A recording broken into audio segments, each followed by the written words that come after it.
former Secret Service agent Donald Lane. Mr. Lane, good afternoon. I know that when you heard about this immediately, you thought to yourself, like so many of us, not again.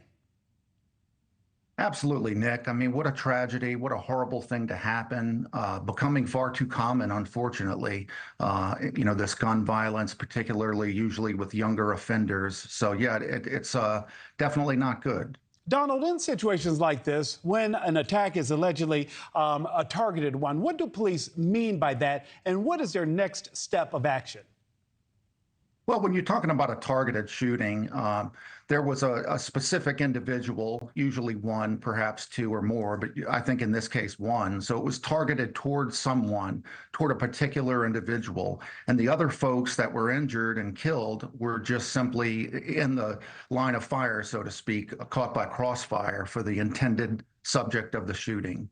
Now, law enforcement called this a hit and suggested that someone may have paid to have the target killed. Hearing terms like this, I have to ask you, could this be a gang-related one? And if that is indeed the case, do you believe that police may know more than they're sharing with the public? I don't think that they know more than what they're sharing with the public. I do believe this will end up being gang-related. It kind of smacks of gang-related crime as we know it. So, there's a good possibility that that's the case.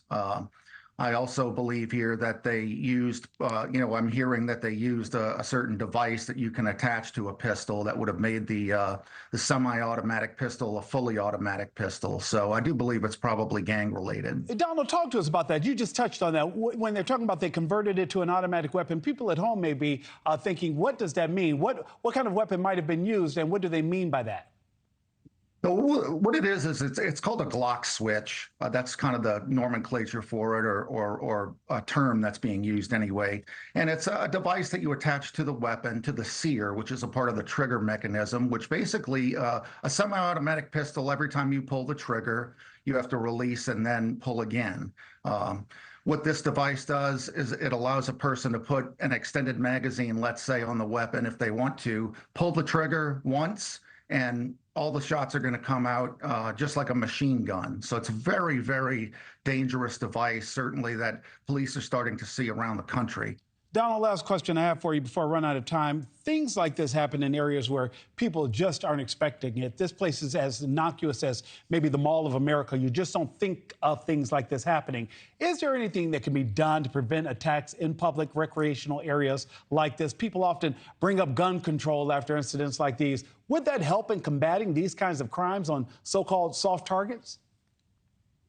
I don't believe so. I think, bad actors are going to get a hold of guns. It's as simple as that. I think maybe more of a police presence might help. But the true answer is, with random crimes like this, you really don't know when or where to predict that they'll occur. It's unfortunate. And Donald, I'm thinking, too, one of the largest deterrents may be how quickly police are able to capture and identify suspects. Donald Lane, thank you so much for joining us this afternoon.